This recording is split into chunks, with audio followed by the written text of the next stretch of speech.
On June 10, 2015, a restored Boeing Bomarc missile was moved across Cape Canaveral Air Force Station from its temporary home in Hangar R to Hangar C.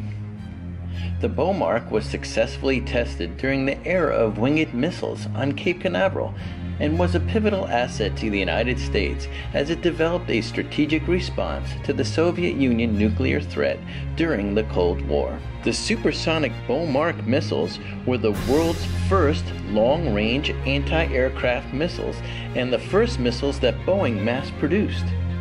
Boeing also designed and built the launch facilities.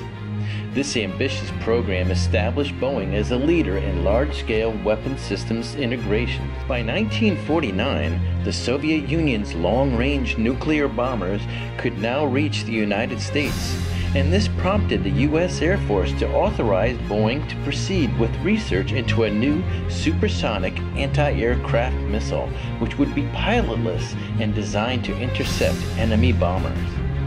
It was designed to carry a nuclear payload and would detonate in the midst of an advancing squadron before it could reach its target.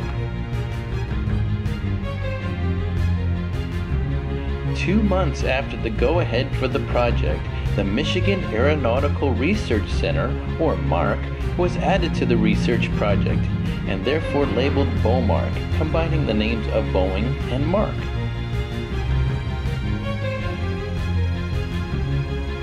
The first Bomarc research missiles flew in September 1952, and the first production model in February 1955. There were 28 Bomarc launches from Cape Canaveral from Launch Complexes 3 and 4, and they were concluded in 1960 as the Cape focused its range on ballistic missile capabilities. Many unmanned World War II B-17 bombers and X-10 drones were used as target practice for the Bomarc. Between 1957 and 1964, Boeing built 570 Bomarc missiles. Its range was developed to be 440 miles and could travel up to Mach 4.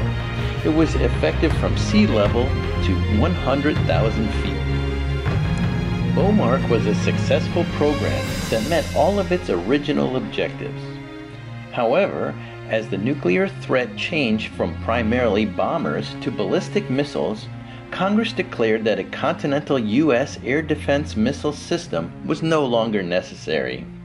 On October 1, 1972, the last Bomarc was retired from service.